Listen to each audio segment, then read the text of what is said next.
Doctor Who Season 7 burst onto screens on the 3rd of January 1970 for the very first time in full colour.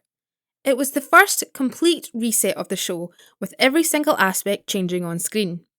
It is the shortest season of Classic Who, with only 25 episodes over 4 stories. It finished airing on the 20th of June 1970. This was Jon Pertwee's debut as the Doctor, with Caroline John as the companion Liz Shaw and Nicholas Courtney returning as Brigadier Lethbridge Stewart. John Levine was also present as Sergeant Benton.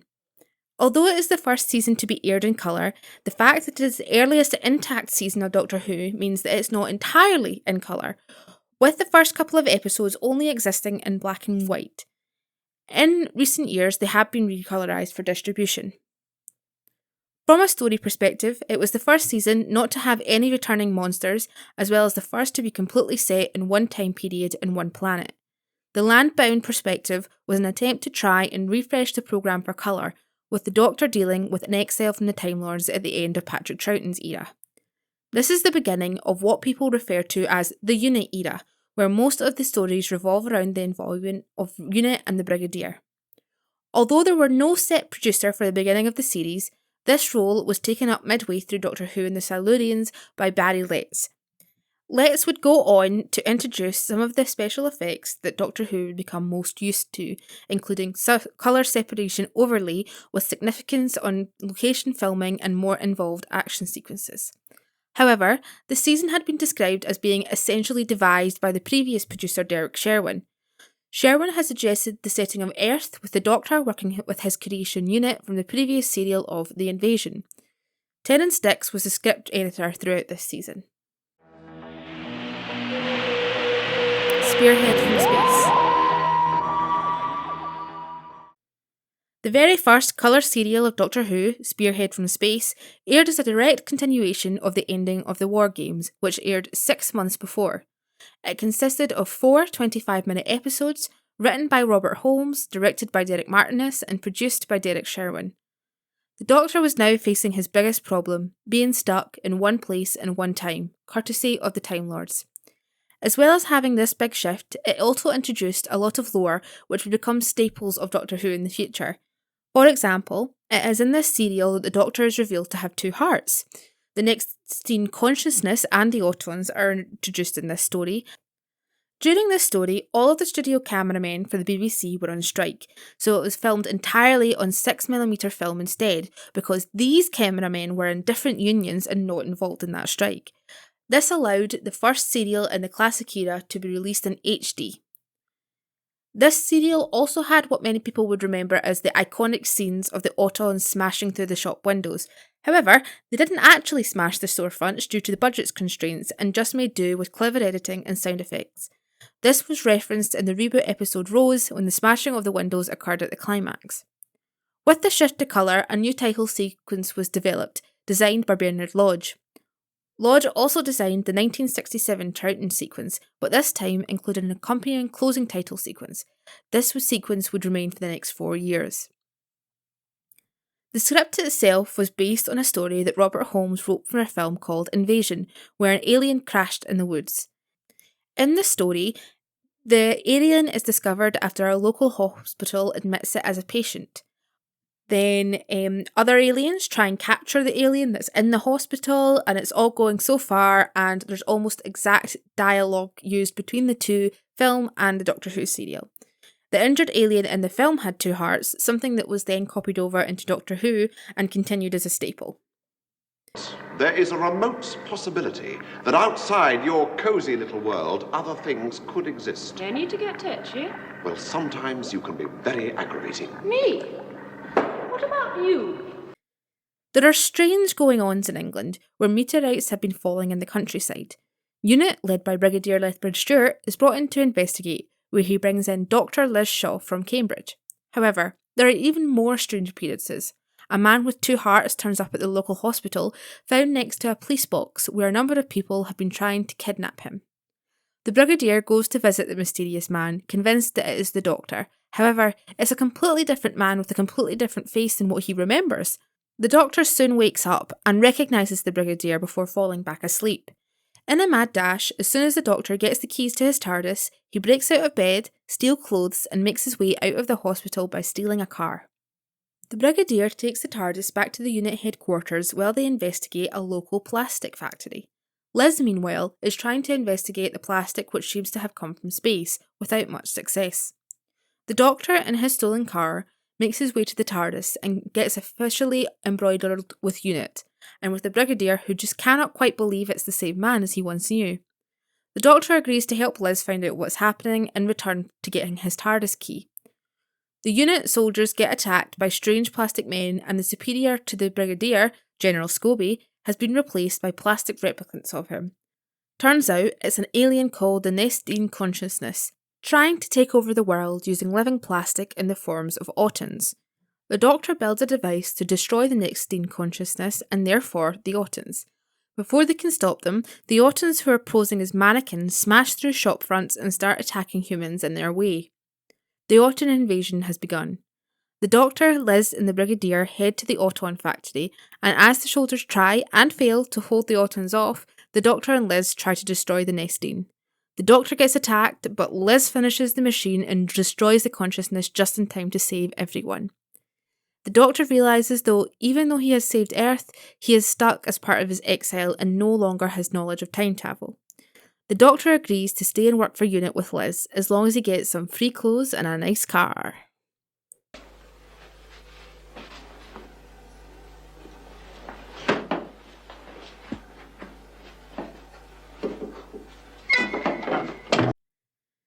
So this era of Doctor Who really holds a special place in my heart. In kind of a way, this was my Doctor. When they were running reruns of Doctor Who on Gold on a Saturday morning, I would always be there at 6 a.m. watching faithfully. This is what began my love of Doctor Who when I was very, very young, and I'm thrilled to say that it stands up to modern viewing. The complete change of pace and design from the previous 6 seasons feels wild, but really, really welcome at the same time. We're in colour, we have a great team, and we're ready to do some earthbound stuff. It feels very in the vein of spy-like, drawing inspiration from other TV and films like James Bond and Quatermass, but also still has that unique shine that Doctor Who always had. This particular serial is fantastic and a brilliant opener for both Jon Pertwee and Season 7. Almost everything about it is iconic. We have Liz being wonderfully snarky, not taking any shit and being an absolute inspiration. The Brig is just classically the Brig. The Doctor is just so chaotic throughout this, between absolutely destroying everything in his way just to being a gremlin by stealing people's clothes and cars, and you can really see on his early characterisation of this Doctor and how Pertwee plays him. In general, I think this is a real golden story for Doctor Who, and what I love most about this serial is that it subtly sets up the base for this era to become one of the most politically charged serials in history. Most of the stories in Pertwee's run have a very blatant political or moral message that sounds through, which is so much more obvious than other modern storylines.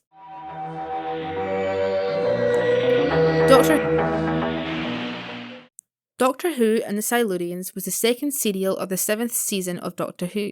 It was made up of 7 25-minute episodes written by Malcolm Hulke, directed by Timothy Coombe, and produced by Barry Letts. Technically, this story is missing from the archives due to its video masters being wiped, however, it is widely available due to the multiple copies that were made at the time. This serial began introducing some very important aspects to the programme both on screen and behind the scenes. The use of videotape colour recordings began with this serial, and colour separation overlay began to be used for special effects purposes. On the screen, the Silurians made their first appearance, and Bessie, the Doctor's own vintage yellow car, made her debut with the flashy Who Won licence plate, which was only allowed to be used on private ground, as Who Won did not actually belong to the car. This is the only television story to have Doctor Who in the title due to a miscommunication with the graphics department. Because of this, different titles, The Silurians and Doctor Who and the Silurians, are used interchangeably. At the end of this serial, the Silurians return to hibernation and state they will be rewoken in 50 years. The Hungry Earth, the first new Who story to feature the Silurians, was set in 2020, exactly 50 years after the events of this serial. This was also a serial for cameo appearances, including Barry Letts and Terence Dicks as passengers on the train, with Trevor Ray being the ticket examiner. Letts ended up being upset with these cameos as he believed that actors deserved to have that work instead. Therefore, for the rest of his run, no cameos were in the same level. Miss Shaw and the doctor will report themselves forthwith to Wenley Moor. Attend a briefing meeting. My dear Miss Shaw, I never report myself anywhere. As part of the deal to stay at unit, the doctor has gotten a new car which he has dubbed Bessie, a bright yellow vintage mobile. And Liz and him have been called by the Brigadier to investigate a science station in the middle of a random moor. The scientists are not happy that the unit are investigating them and just want to get back to researching their cyclotron, a proton accelerator used to convert nuclear energy directly into electrical power. However, there are a number of odd energy drains and the staff are experiencing numerous mental breakdowns. Liz is asked to investigate the people while the doctor is investigating the scientific. They interview the most recent person to undergo one of these mental breakdowns and find he is rather quite mad, drawing cave-style paintings on the side of his hospital walls. The doctor believes that he had some great fright that has caused his mind to regress millions of years. Liz suddenly falls ill for a few moments but quickly recovers, mentioning that she felt severe horror while she was in the cyclotron room. The doctor tries to investigate the caves below the station, realising that that was when the men were found. The doctor is attacked by a dinosaur, but manages to escape and flees to tell the brig and Liz. He brings more men down there, where one of the men shoots something in the tunnels. From the blood, the doctor realises that whatever it is has the blood of a reptile. The creature flees into a nearby barn, and when the farmer sees it, he dies of fright. Liz investigates and sees the creature for herself. It leaves Liz alone, however, and she explains to the doctor later that it was a reptile that seemed humanoid. One of the scientists from the station, Quinn, also comes for a wee nosy, and the doctor realises that he is acting quite suspicious. The doctor and the brig start searching for the creature, but as the doctor thinks, he realises that the Quinn might have got it, so he goes to investigate. After breaking into Quinn's house, he finds the house quite warm, but Quinn does not allow him to come in and investigate or let him help, so the doctor is forced to return to the station. The doctor does try to return again, but finds Quinn dead in his own house. The creature that killed Quinn confronts the doctor, and the doctor quickly realises that it's a Silurian. The Silurian had the planet long before humans, and when the meteor that killed the dinosaurs hit, they planned to put themselves in a stasis sleep to stop their race being wiped out. However, it did not go to plan and they did not wake up after. A small Silurian group has now woken up because of the cyclotron experiments and want to take Earth back from the humans. The brig decides that they have to attack the Silurians before it's too late, but the doctor, who just wants peace, tries to warn them. They will not allow him, however, and lock him up when he tries. The Silurians, after our initial standoff with the brig and his soldiers, realise they have to negotiate peace too, so allow the doctor to do it for them. However, there is a dissident among the Silurians that does not want to help peace, so he releases a deadly disease to kill humans off. The doctor returns to help destroy the disease and only just manages before many people die. The Silurians once again kidnap the doctor and try to force him to wake up the rest of them. The remaining Silurians are killed by the Brigadier, and the doctor tells him to seal the cave to preserve the sleeping ones. However, as soon as the doctor is out of the way, the brig does the opposite, bombing the sleeping Silurians and wiping them out.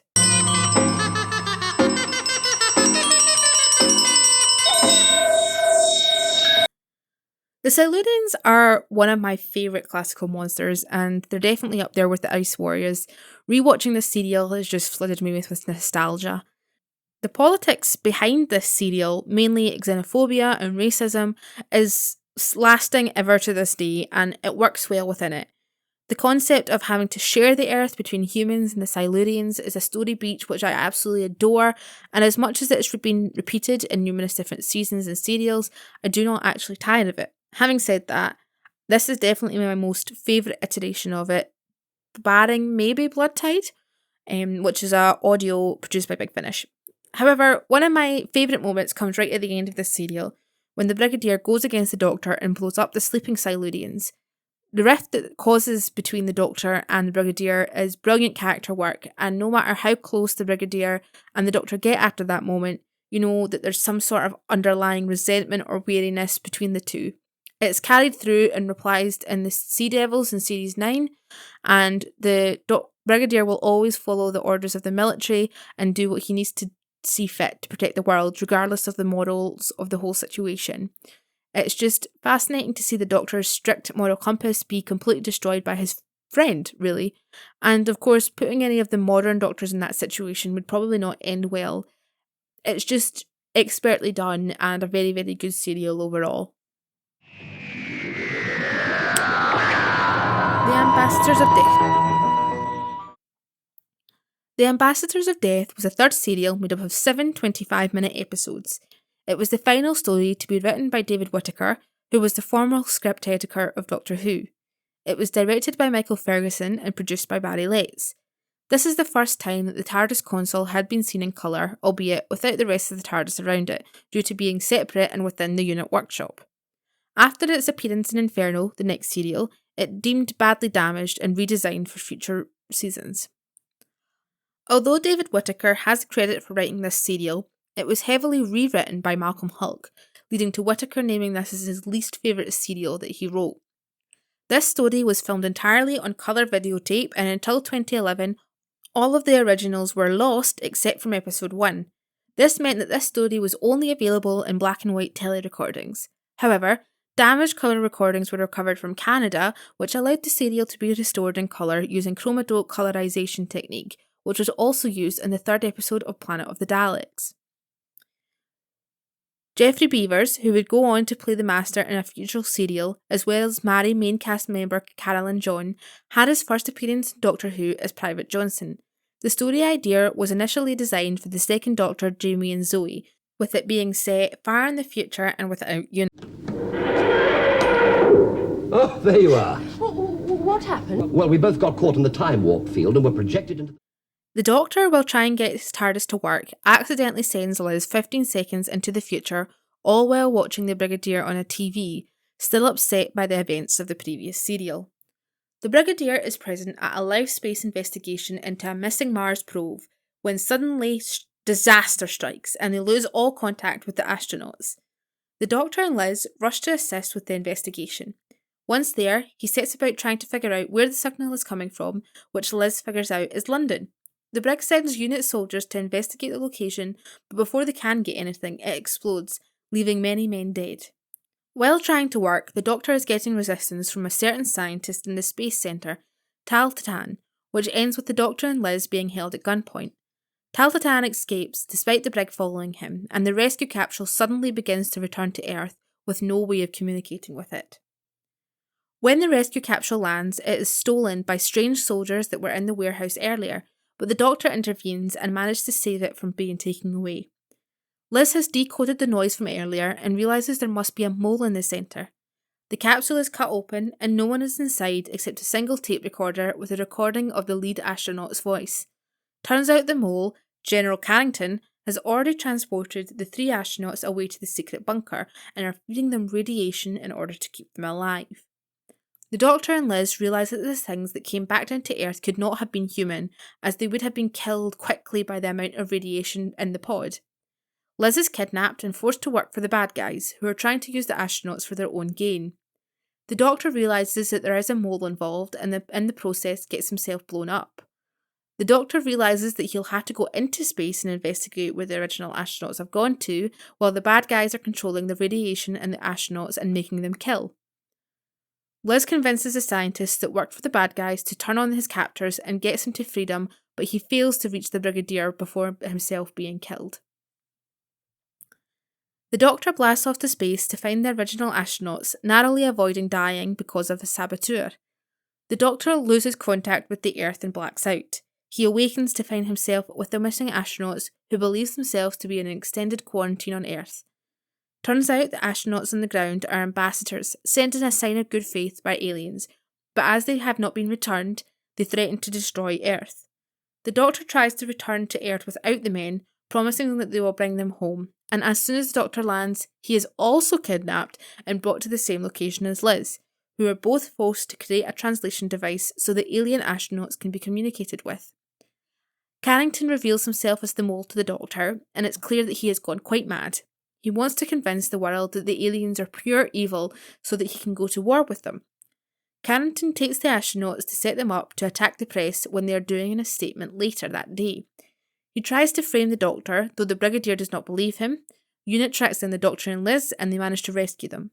Carrington is put under arrest by the Brigadier, and the ambassadors are sent by the aliens in return for the human astronaut. Now we're going to return you to your own people. But first we need your help. This season is what I would generally refer to as a golden season. However, this is definitely the weakest of the 4 stories in my opinion. For Liz, there's a lot of back and forth after being captured, forced into doing work, etc. But I can't really complain because it is kind of interesting.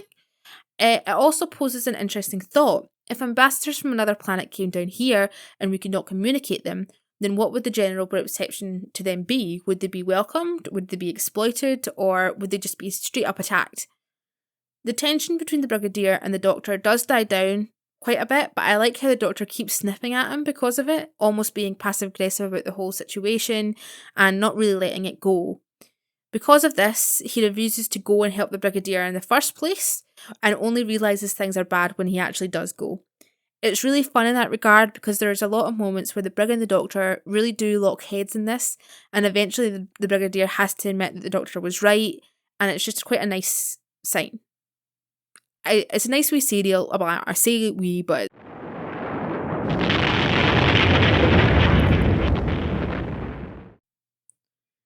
the final serial of season 7 came in the form of Inferno. It was made up of 7 25-minute episodes, written by Don Hugan, directed by Douglas Camfield and Barry Letts, and produced by Barry Letts. It was the final appearance of Liz Shaw, played by Carolyn John, and the first Doctor Who story to use the concept of parallel universes. After the first 2 episodes, director Douglas Camfield had a mild heart attack, leaving Letts to take over and direct the remaining scenes. Writer Don Hewden based the drilling aspect of the story on real events, namely Project Mohole. This was an American project attempting to drill through the Earth crust in order to obtain a sample of the Mohorovic discontinuity. Ooh, that's a difficult one to say. This project was designed to be an Earth-based equivalent to the space race and would develop onto the deep-sea drilling project led by the National Science Foundation, with the original project being abandoned in the early 60s. As the real reasons for this project abandonment was top secret, Houghton uses the same basis for this story. The role of Petra in this story was supposed to be played by Kate O'Mara, who would go on to be cast as the Rani many years later. Instead, Petra was played by Sheila Dunn, Douglas Camfield's wife. This was Dunn's second return to Who, after being both in the Dalek invasion of Earth and the invasion. The structure of the army was a nod to the 1954 adaptation of George Orwell's 1984, with the image of the leader being visual effects designer Jack Kine. This serial was both named by Douglas Courtney and Carolyn John as their favourite serials, with both enjoying portraying evil characters rather than their usual good ones.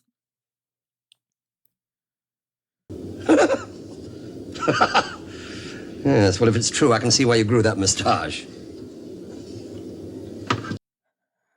Unit, the Doctor and Liz are investigating a drilling project where strange happenings are taking place.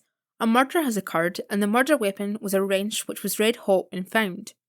On the side, the Doctor and Liz are working on the TARDIS console, with the Doctor trying to get over the block the Time Lords have put on it. The Doctor is distracted by a lockdown and the project is causing a massive power spike. Professor Stallman, the man in charge of the project, is arguing over continuing with his assistant Petra and another expert, Sutton. Sutton and the Doctor decide that they should shut down the system, but Stallman refuses. It appears that things are turning people who come into contact with the energy source into mad creatures. Things are unravelling at the station, and the Doctor is frustrated no one is listening to him. Suddenly, when working at the TARDIS console, it starts shaking, and the Liz and Brigadier watch as the Doctor disappears. Liz attempts to stop it, but she loses power at the last moment because Stallman refuses to do anything but drill. The Doctor wakes up in what seems like an identical room, but things are slightly off. He is captured by some soldiers and brought into a room where he is interrogated by Brigade Leader Lethbridge Stewart. This is not our Brig, but a man with an eye patch and an evil disposition. Section Leader Elizabeth Shaw also helps, and the Doctor realises that he is in a parallel universe. The drilling here is far more advanced than his universe and has had disastrous consequences. The fascist-like situation he finds himself in means that no one will believe him here either, so the Doctor realises that he has to manipulate the experiment in order to save everyone.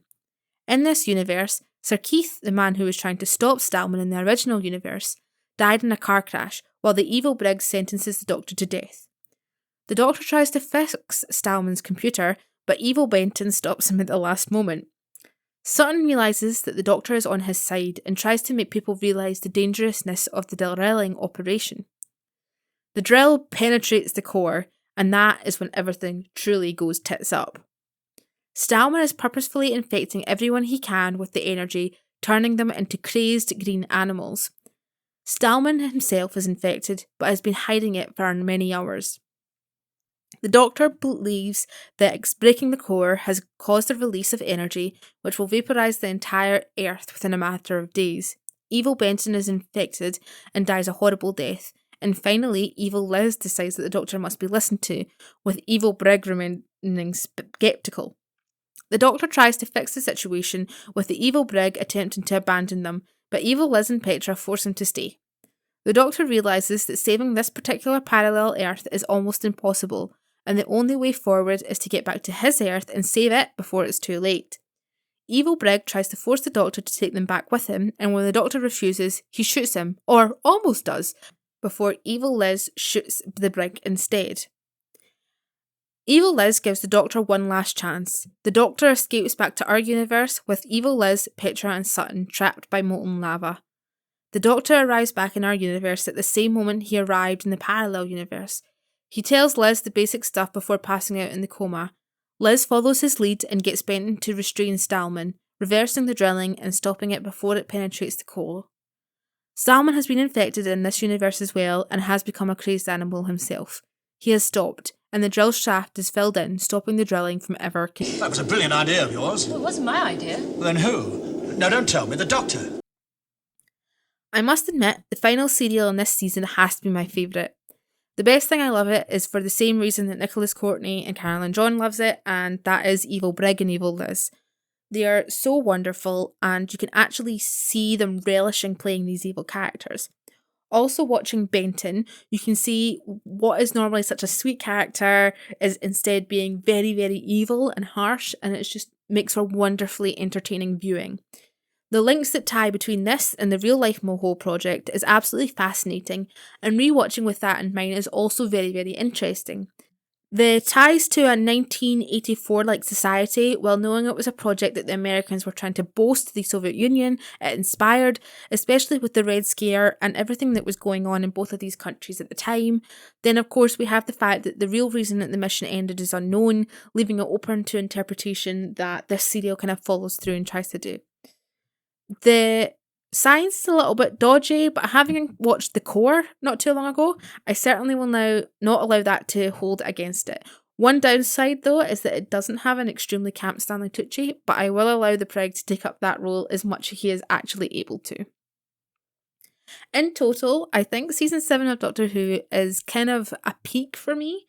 I don't think, like, it was a couple of other times that Jon Pertwee's era really reached that same level, but it really, really peaked early and it had a mini golden age of Doctor Who in this time. And for that, I will always be thankful to it. It is one of my most favourite, and I will always recommend it, always, always, always. So if you haven't watched it, go and give it a shot. It's really good. Pompous, self-opinionated idiot, I believe you said, Doctor? Yes, well, we don't want to bear a grudge for a few hasty words, do we? No, not after all the years that we've worked together. Now, come along, my dear fella. Put on a smile. Just popping in at the end here to say sorry there hasn't been any videos of late. I've been really busy with my work and everything. It's just been very, very hectic. But I have got 5 videos completely written and recorded. I just need to edit. So hopefully they'll be coming out soon. Thank you very much and see you next time. Bye!